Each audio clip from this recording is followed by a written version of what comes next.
네, 지난주에 소설을 한 권 읽었는데요. 바깥은 여름이라는 소설이었어요. 내용이 너무 우중충해서요. 안 읽으셔도 될 것 같은데요. 제가 이 책에서 인상 깊었던 건 책 겉표지의 그 그림이었는데, 이 그림에는 집이 한 채 그려져 있어요. 그 집은 굉장히 정오의 햇빛 같은 빛이 막 비춰져서 너무 밝은 집이었죠. 근데 한 여성이 이 집의 문을 열고 집으로 들어가는데 그 집 안은 밖에 그 비치는 빛과는 대조되게 너무너무 어두운 거예요.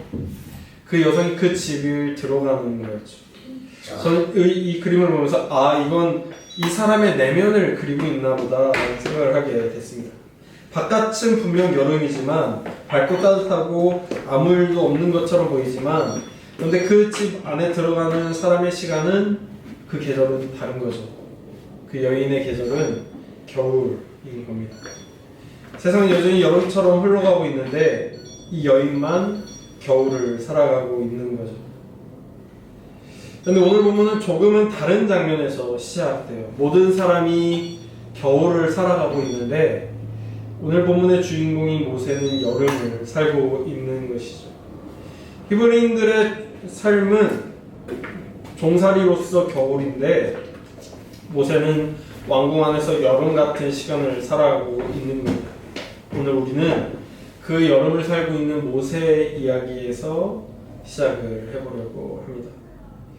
모세는 확실히 여름이었던 것 같아요. 왜냐하면 그는 잘생겼기 때문이죠. 잘생긴 사람들은 인생이 못생긴 사람들보다는 수월해요.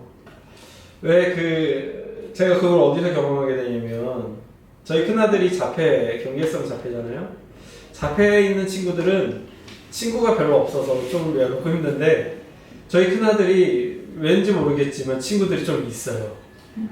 그래도 그 지겨운 술래잡기 놀이를 해주는 친구들도 있고, 다치면 선생님한테 찾아가서 서아 다쳤다고 얘기해주는 친구들도 있고, 누가 괴롭히면 선생님한테 가서 누가 서아를 괴롭힌다고 일러주는 친구도 있는 거 보면, 그래도 다른 잡혀 있는 친구들보다는 인생이 조금은 더 수월한 것 같습니다. 왜요? 잡혀 있는 애 치고는 그래도 외모가 괜찮아요. 네. 출애굽기 2장 2절을 보니까요, 모세의 외모에 대해서 뭐라고 이야기하냐면, 그 여자가 임신하여 아들을 낳으니 그가 잘생긴 것을 보고 라고 나와 있어요. 그러니까 물론 이제 자기 자식을 보고 너무 이쁘다라고 생각한 거기도 하고, 그리고 이 책이 모세가 쓴 거잖아요. 그러니까 모세가 자신의 과거를 회상하며 난 잘생겼었지 라고 이야기하는 거니까 신뢰도가 조금 떨어지긴 하는데, 모세가 이 책을 백성들에게 나눠줬을 때 이 글을 읽고 그 백성들이 자신의 자녀들이나 이웃들에게 모세는 잘생겼었대 라고 이야기하는 거 보면 나름 잘생겼었던 것 같습니다. 외모가 훈훈하다는 것, 그의 인생을 여름으로 만들어주는 중요한 요소 중 하나였겠죠. 두 번째로는요, 그의 인격도 괜찮았던 것 같아요. 민수기를 보니까요, 12장 3절에 이 사람 모세는 온유함이 지면의 모든 사람보다 더하더라 라고 기록하고 있어요. 그러니까 이 민수기에서 모세를 온유한 사람이다 라고 소개하고 있는 거죠.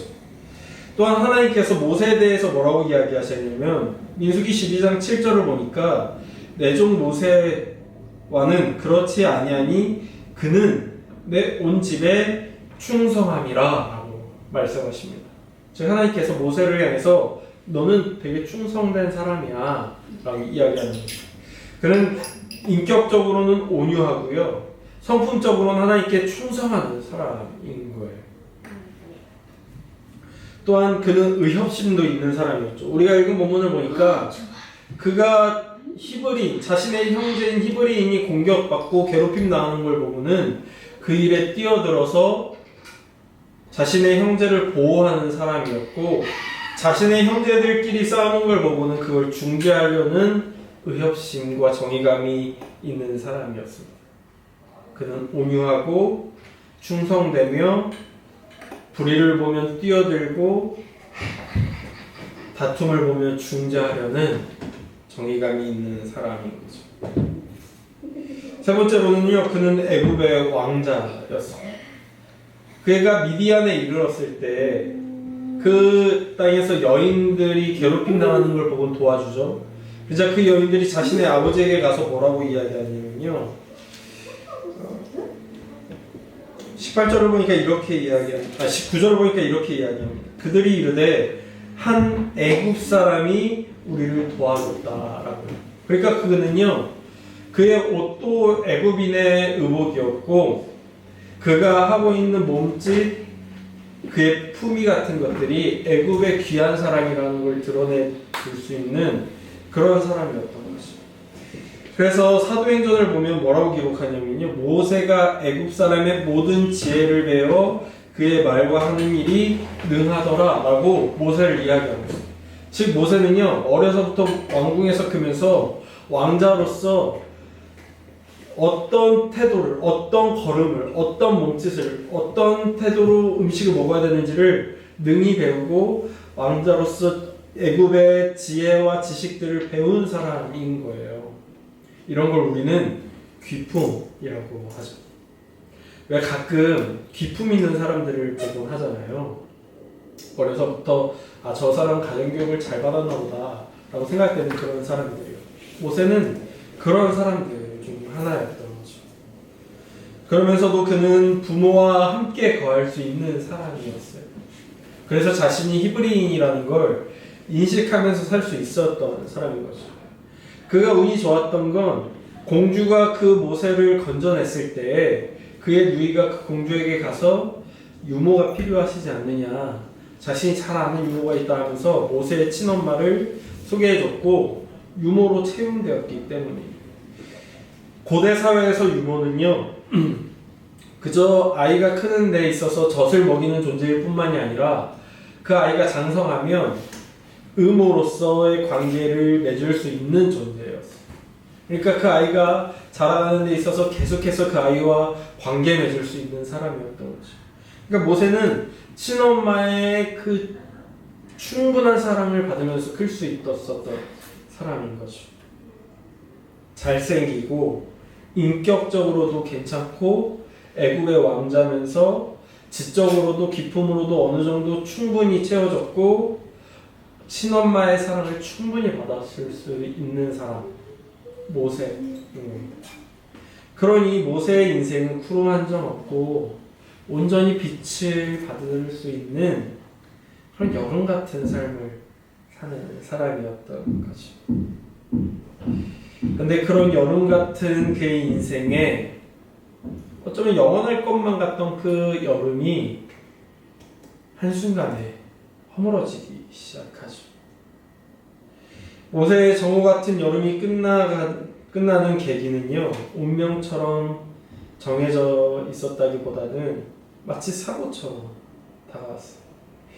그는 매일 자신의 형제를 찾으러 가는 사람이 아니었어요. 오늘 본문을 보니까 하루는 이라고 표현하고 있어요. 한 번은 이라고 표현하고 있죠. 그러니까 우연히 내 형제들 어떻게 사는지 한번 볼까 하고 그날 찾아가 본 거예요. 그런데 그날 그의 눈에 괴롭힘 당하고 있는 형제가 보였던 거죠. 애굽에서 왕조로 살고 있었던 어느 날 문득 찾아갔던 그곳에서 괴롭힘 당하는 형제를 보고는 그를 돕게 됩니다. 왜 도왔는지는 알 수가 없습니다. 마치 그 괴롭힘 당하는 사람이 나같이 여겨졌는지 혹은 그가 의협심이 넘치는 사람이었기에 불쌍한 사람을 돕고 싶었던 동정심이었는지 알 수 없지만 그는 그 일에 끼어들게 되고 결국에는 애굽인을 죽이게 되죠. 그는 이 애굽인을 그리고는 숨겨두게 돼요. 그리고 아무 일이 없었던 것처럼 집으로 돌아가게 되죠. 근데 그가 얼마나 당황했는지를 보여주는데요. 이 시체를 어디에 숨기냐면 모래 속에 감춰둬요. 모래 속에 감추는 이 시체가 얼마나 금방 발견되게 되겠어요. 바람만 불어도 시체가 발견될 수도 있겠죠. 혹은 그 근처에 누군가 지나간다면 피냄새나 시체 냄새를 맡을 수도 있을 겁니다. 예전에 유튜브에서 한 장면을 본 적이 있는데 그게 인상 깊이 남았어요. 왜 영화에 보면 왜 공구리 친다라고 해서 잔인한 장면들이 나오잖아요. 사람을 죽이고는 왜 그 건축하는 데다가 넣고선 그 공구리라고 하죠. 시멘트를 막 부어버리는 장면. 이게 과연 가능하냐 실험을 하는 유튜브였어요. 사람을 죽일 수는 없으니까 그 유튜브에서는요 돼지를 죽이고는 이제 묻어두고 거기다가 시멘트를 부어버렸어요. 근데 어떻게 되냐면 숨길 수가 없는 거예요. 왜냐면 시치라고 하죠. 시체의 냄새가 너무 끔찍하게 올라오는 거예요. 시멘트로는 그 냄새가 가려지지가 않는 거죠. 근데 하물며 시멘트로도 가려지지 않는데 모래로 그게 가려지겠냐. 다음날 왜 우리 흔히 범인은 현장에 다시 찾는다고 하죠. 모세도 그 다음날 그 자리에 다시금 찾아갑니다. 다시 나가보니까 오늘은 히브리인끼리 싸우고 있는 거예요. 근데 오늘 본문을 자세히 읽어보면요. 모세에 대해서 뭐라고 이야기하냐면 그 잘못한 사람에게 말했다라고 이야기해요. 그 두 명 중에 한 명이 분명히 잘못했나. 그래서 모세가 중재하죠. 왜 싸우냐. 그러자 그 잘못한 사람이 모세를 향해 공격하듯 이야기합니다. 누가 너를 재판장으로 삼았느냐. 어제 네가 저 애굽인을 죽인 것처럼 나를 죽이려 하느냐라고 이야기하죠. 모세는 그 이야기를 듣고서는 내가 어제 한 일이 발각되었구나. 내가 더 이상 이 애굽에서 살아갈 수 없겠구나 하고는 도망치기 시작합니다. 사실 모세의 인생도 그냥 여름이기만 하진 않았나 봐요. 왜냐면 어느 왕자가 그 땅의 백성을 죽였다고 해서 자신 역시도 죽게 되겠구나라고 두려움을 느끼게 했어요. 그리고 실제로 오늘 성경 본문을 보니까 15절에 바로가 이 일을 듣고 모세를 죽이고자 하여 찾았다라고 기록하고 있어요. 실제로 바로는 모세가 애굽인을 죽였다는 이야기를 듣고는 모세를 죽이려고 하죠. 그러니까 모세도 자신이 히브리인이라는 걸 너무나도 잘 알고 있었고 히브리인으로서 이 땅에서 왕자로서 살아간다는 것이 불가능에 가깝다는 걸 알면서 눈칫밥을 먹고 있었던 거예요. 그러니까 그의 인생은 여름에 가깝지만 그렇다고 해서 안연한 여름은 아니었을지도 모릅니다. 하지만 오늘 본문을 계기로 그의 인생은 완전한 겨울의 문턱에 들어서게 된 거죠. 그래서 모세의 겨울은 앞으로 40여 년간 흘러가게 돼요. 우리가 흔히 모세의 인생을 120년이라고 하잖아요. 왕자로서 40년, 미디안에서 40년, 그리고 광야에서 40년. 그러니까 오늘 본문을 기점으로 해서 앞으로 40년 동안 미디안에서 나그네로 살아가게 되는 거예요. 그는 이 미디안에서 결혼도 하고 아이도 낳고 양도 치면서 살아가겠지만 그 40년은 그에게 나그네 같은 삶이었어요. 그럼 어디서 볼 수 있냐면 그의 큰 아들을 낳죠. 22절을 보니까 그는 그곳에서 아들을 낳는데 그 이름을 게르솜이라고 짓습니다. 그리고 그 뜻을 바로 보여주는데 내가 타국에서 나그네가 되었음이라 라고 이야기해요. 내 인생 너무 나그네 같다. 내가 이곳에 자리 잡았지만 결혼도 했지만 아이를 낳았지만 나그네 같다. 내 집 같지 않다. 그렇게 나그네 같이 살아가죠. 그리고 그 40년이 끝날 때쯤 뭐라고 이야기하냐면 3장 1절을 보니까 모세가 그의 장인 미디안 제사장 이드로의 양떼를 치더라 라고 기록해요. 40년이나 살았는데 여전히 내 재산은 없는 채 장인의 양을 치고 있죠. 자신의 재산을 축적할 이유를 못 찾고 있는 거예요. 미디안에서 그렇게 나그네같이 40년을 살아갔죠.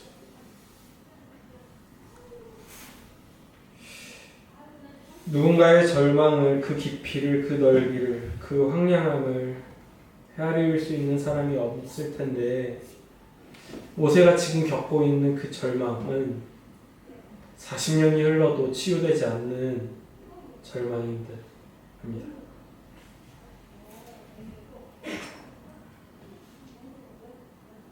그의 하루가 얼마나 고된지, 그의 하루가 얼마나 수치스럽게 느껴지는지, 그의 하루가 얼마나 무의미한지, 그의 하루가 얼마나 무미건조했는지 오직 모세 자신만이 그 하루의 무게를 알 수 있을 뿐, 그 축축하고 그 끈적한 하루의 무게를 오직 모세만이 느낄 뿐 우리는 사실 알 수 없죠. 그런 40년이었어요. 가장 빛나는 곳에서 가장 어두운 곳으로, 가장 화려한 곳에서 가장 별 볼 일 없는 곳으로, 가장 노블레스한 곳에서 가장 평범한 곳으로 이동해 온 40년이었죠. 자, 더 이상 자신의 인생에 대해, 자신의 존재에 대해 어떤 기대도, 어떤 감각도, 어떤 희망도 없는 그런 나날을 보낸 40년이었습니다. 때로 우리의 삶에도 그런 날이 찾아오곤 하죠. 아무것도 하기 싫은 날, 아무런 이유도 없이 그저 눈도 뜨기 싫은 어느 날, 내 몸이 천근만근같이 느껴져서 그냥 이대로 쭉 처져 있고 싶은 그런 어느 날, 그런 날들이 우리에게도 때론 있곤 합니다. 그런 어느 날 기다렸다는 듯 하나님이 일하기 시작하시죠. 아멘. 오늘 본문의 마지막 단락은 이렇게 기록하는데요. 오늘 본문의 마지막 단락은 함께 읽어볼까요? 출애굽기 2장 23절에서 25절 말씀입니다. 출애굽기 2장 23절에서 25절 말씀, 23절에서 25절 말씀. 23절이에요? 네, 23절이요. 우리 23절에서 25절 함께 읽겠습니다. 시작. 여호와의 후에 로방은 죽었고 이스라엘 자손은 고된 운동으로 말미암아 다시하며 부르짖으니 그 고된 운동으로 말미암아 부르짖는 소리가 하나님께 상달된지라. 하나님이 그들의 고통 소리를 들으시고 하나님이 아브라함과 이삭과 야곱에게 세운 그의 언약을 기억하사 하나님이 이스라엘 자손을 돌보셨고 하나님이 그들을 기억하셨더라. 아멘. 아멘. 이 23절에서 25절에는요, 하나님이라는 단어가 어마어마하게 반복해서 들어가요. 그러면서 하나님이 뭘 하셨다고 이야기하냐면 하나님께서 들으셨다, 아멘. 하나님께서 기억하셨다, 아멘. 하나님께서 돌보셨다. 아멘. 근데 왜 이제서야 이 표현들이 나오냐고. 이전엔 기억하지 못하시고 돌보지 않으시고 듣지 않으셨냐고. 그렇지 않겠죠. 단지 보이지 않았을 뿐입니다. 그때도 하나님께서 이스라엘을, 모세를 돌보시고 들으시고 기억하셨죠. 근데 하나님의 그것들이 보이지가 않는 거예요. 때로는 내 육신의 힘이 너무 세서 내 인생 내가 이룰 수 있을 것 같아서 하나님의 돌보심이 보이지 않을 수 있죠. 때로는 내 절망이 너무 깊어서, 어둠이 너무 깊어서 하나님의 빛이 보이지 않을 수도 있어요. 그러던 어느 날 하나님께서 이제는 때가 이르렀다고 여기시고 그 빛을 더 강하게 발하실 때, 모세가 들어가 있는 그 깊은 어둠으로 직접 그 깊이까지 들어오실 때, 이제는 모세의 눈에도 이스라엘 사람들의 눈에도 하나님의 들으심이, 하나님의 기억하심이, 하나님의 돌보심이 보이기 시작합니다. 아멘. 모세의 모든 기대가 무너지고, 모세의 모든 희망이 사라지고, 모세의 모든 자신감이 없어진 어느 날, 하나님은 그날이야말로 하나님이 일하실, 드러날 날이라고 판단하시는 것이죠. 때로 우리는 겨울을 보내는 이웃을 만나게 되곤 해요. 혹은 우리 스스로 겨울이라는 계절을 보내게 되곤 하죠. 겨울이 괴로운 것은요, 자신의 상태가, 자신의 처지가, 자신의 상황이 너무 괴로워서 괴로운 것도 있지만 그 겨울이 괴로운 이중적 이유는 또 하나 나만 괴롭고 세상 모든 사람들은 행복하게 여름을 보내는 것 같기 때문일 때가 있기 때문이죠. 왜 성냥개비 소녀라는 동화를 보면 그 소녀가 추운 겨울에 추위에 떨고 있을 때 그 음식점 안에서 가족끼리 식사하는 가족을 보면서 너무너무 부러워하잖아요. 마치 그렇듯 우리의 겨울이 괴롭고 힘들고 외로운 건 내 겨울이 너무 외롭고 괴롭고 힘든데 저 따뜻한 식당 안에서 식사하는 그 가족들이 나를 제외한 모두인 것 같아서 그 누구도 내 겨울을 이해해주지 못하는 것 같아서 우리를 더욱 춥고 괴롭고 힘들게 만들고 하죠. 제가 지난주에 읽었던 바깥은 여름이라는 소설에 나왔던 주인공들이 그랬어요. 이 소설은 단편 소설들이 묶여 있는데요. 그 첫 번째 소설의 주인공은 한 부부였어요. 이 부부의 이야기는요, 시어머니가 그 부부를 찾아서 청소도 해주고 밥도 해주다가 어느 날 터트려버린 오미자 그 밀봉된 유리잔이 터지면서 시작돼요. 며느리가 그 시어머니를 향해서 욕을 하는 거예요. 더럽혀졌잖아 라면서. 시어머니가 너무 충격받아서 집으로 돌아가시거든요. 근데 그 며느리가 그럴 수밖에 없었던 장면이 그 뒤에 나와요. 얼마 전에 그 부부는 5살 된 아들을 사고로 잃어버렸고 그 절망이 그 괴로움이 너무 힘든데 심지어 그 남편이 보험사에서 일하는 사람이었는데 그 어린이집도 그리고 그 사고를 낸 사람도 보험이 있다 보니까 양쪽에서 보험비가 들어온 거예요. 주변 사람들은 그 부부의 고통을 헤아리지도 못한 채 자식 팔아서 큰돈 번 사람들이라고 손가락질을 하는 거죠. 그 괴로움이, 그 외로움이 이 부부를 더 깊은 겨울, 더 깊은 어둠으로 몰아가는 거죠.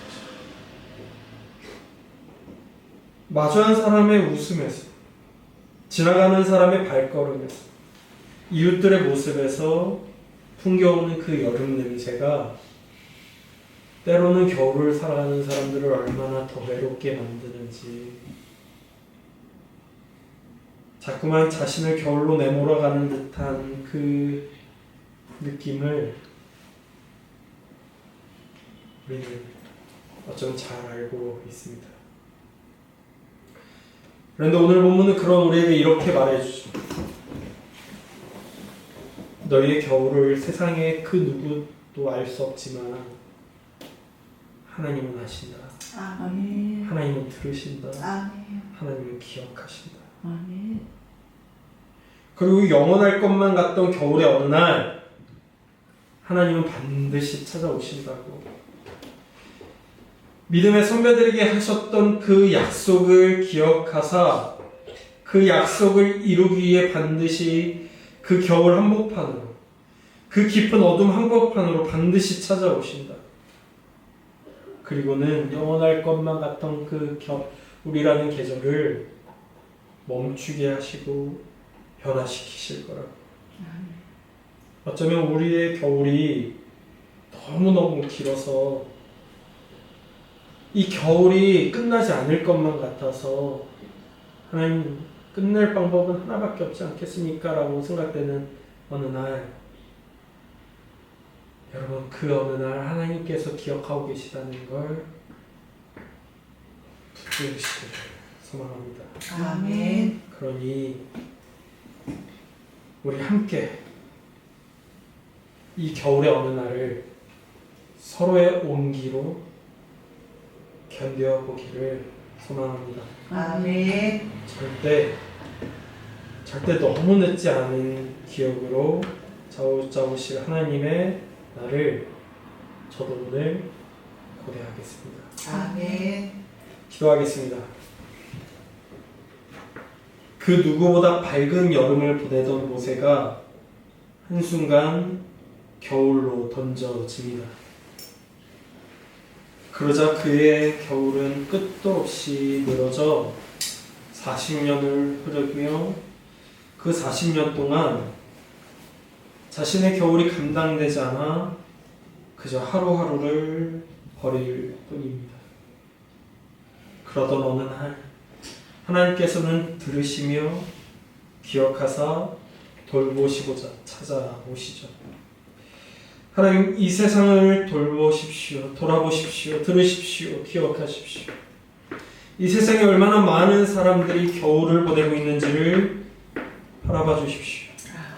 어떤 사람은 사업의 실패로, 어떤 사람은 재정의 부족함으로, 어떤 사람은 건강의 망가짐으로, 어떤 사람은 외로움으로, 어떤 사람은 관계의 깨어짐으로, 어떤 사람은 전쟁으로, 어떤 사람은 자연재해로, 그 외에도 각양각색 수많은 이유로 겨울을 살아가는 수많은 사람들을 봐주십시오. 그리고 그들에게 찾아오사 내가 들었음을, 내가 기억하고 있음을, 내가 돌보고 있음을 경험하게 하여 주십시오. 아멘. 그래서 모든 인생에 겨울이 끝이 아니라 여름이 있음을, 여름이 준비되었음을, 여름을 맞이할 수 있음을 경험하게 하여 주시옵소서. 아멘. 우리에게 여름을 허락하여 주실 하나님께 감사하며 기대하며 고대하며 예수님의 이름으로 기도했습니다. 아멘. 이제는 그 몸을 찢으사 우리에게 여름을 예비해 주신 예수 그리스도의 은혜와 그 독생자 아들을 보내사 우리에게 여름을 확증하여 주신 하나님의 사랑과 우리로 여름으로 인도하여 주실 성령님의 감화감동 교통하심의 은혜가 오늘 겨울을 살고 있는 이들에게는 여름으로의 발걸음이 되어지기를, 여름을 살고 있는 이들에게는 겨울을 살고 있는 이들에게 나눠줄 온기를 나눠주기를 결단하는 모든 성도들을 위해 지금부터 영원까지 함께하여 주시기를 간절히 축원하옵나이다.